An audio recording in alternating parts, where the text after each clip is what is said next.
Brussels. Let's speak live now to Ricardo Baretzky, who's president of the European Centre for Information Policy and Security, also joining us from Brussels. Thanks very much for being with us, Mr. Baretzky. Now, is it a surprise that raids like this are still happening 4 months after the attacks in Paris? It feels like perhaps the French and Belgian police haven't got a grip on the situation, or perhaps it's a lot more complicated than we thought. Well, I'll go with the second one. This is a very complicated issue. We will see much more of the raids in the future. You know, you must remember, terrorist organizations, they don't give up easily. And they don't get infiltrated easily either. And the police services, I must say, is beginning to do an excellent job. They have stepped up major.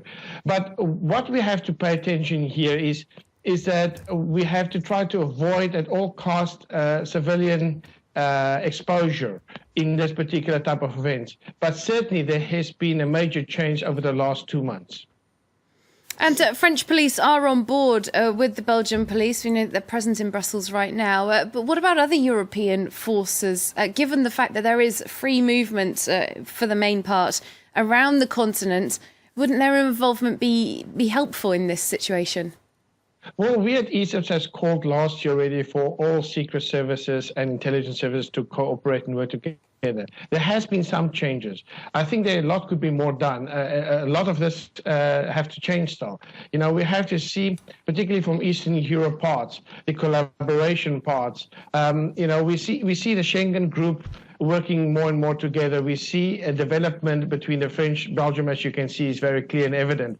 We also see changes between the Dutch and the German agencies. But we still have to get the front border lines is where the information lies. And we have to pay attention to where the crossing of the borders are. And there does seem to be rather a lot of jihadist activity in Belgium. We know that a great many Belgians have gone to join the Islamic State group in the Middle East. How great would you say is the risk of an attack in Belgium, similar to what happened in November? Well, we have put out several alerts over the last 18 months. And, you know, we believe that the situation is not yet under full control. Is there a possibility? I think we have to be very vigilant here. What is most important is that security services stays alert. The people who's on the ground stays alert in the police services, and also military stays alert.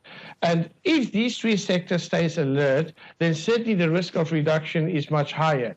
But can we guarantee there will be no attack? Of course not. We have to make sure that we all cooperate and that we work towards a unification within the European Union to fight the terrorism as a whole. All right, thanks so much for bringing us your thoughts. Ricardo Baretzky, president of the European Centre for Information Policy and Security, joining us there live from Brussels.